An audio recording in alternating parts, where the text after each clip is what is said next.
Hello, everyone. Thanks for listening to Wake Up, Look Up, a podcast where we connect events happening in real time to the gospel of Jesus Christ. I'm Zach Weihrauch. In today's episode, we're asking the question, can I opt out of politics? This is inspired by an article I read this week that is suggesting that millions of Americans are doing just that. They are saying no more to politics, no more to talking about politics, no more to listening or watching things about politics, and no more participating in politics. In fact, here are some stats for you. 62% of American adults say that they are tired of political coverage. I mean, and just keep in mind, we're in the middle of a presidential election and it is September and we still have a long way to go. Yet the majority of Americans are saying we're over it. In fact, it gets even more lower in interest as you get younger among American adults. So if you look at those ages 13 to 25, only 20% of them are engaging with online content about politics on their social media, meaning 80% of young people are saying, I don't want anything to do with politics or political content on the internet. People are tired and they're looking to opt out. Well, that begs the question for us as Christians, is opting out of politics actually an option for us? Are we duty bound to participate in conversations and in elections, or can we also find the escape hatch and hit the button? Well, my answer is a little mixed here. Let me give you kind of two competing thoughts. On the one hand, I do think that Christians who care about the direction of the country and about pushing our communities towards flourishing and away from rebellion against God should participate in politics, but not first.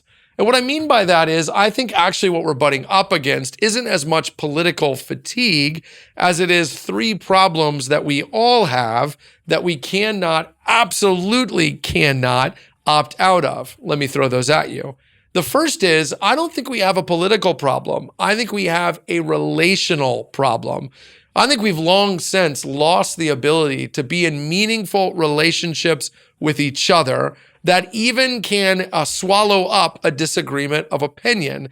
We're far too tribalistic. We only make friends with those who think exactly like us. We exist in echo chambers. We demonize anyone who disagrees. We've lost the ability to actually have a rich and rewarding relationship with someone who doesn't think like we think on every single issue. That relationship problem, by the way, bothers us in an election season and in a non-election season, because it goes with you into your marriage, into your parenting, into your friendships. We have to learn to be in relationship with each other. We have to learn that when the Bible says to love your neighbor, it doesn't mean only those who agree with you. We have to learn that when the Bible says iron sharpens iron, it has in mind not two people who already agree on everything, smoothing each other out. It has in mind two people who don't agree, sharpening each other through actual meaningful relationships. So just ask yourself this question. Who am I in relationship with, like in positive, healthy relationship with, who doesn't already agree with me? If the answer is no one, then you should opt out of politics temporarily so that you can opt into meaningful relationships.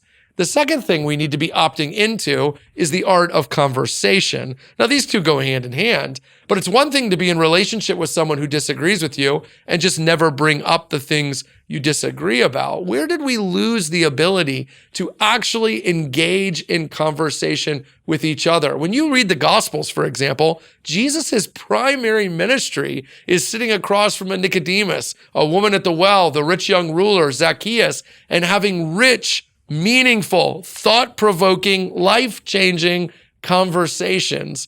Turn off the TV, put down your phone, read an article, and show up ready to actually talk about meaningful things. If you can't carry a meaningful conversation, you should opt out of politics.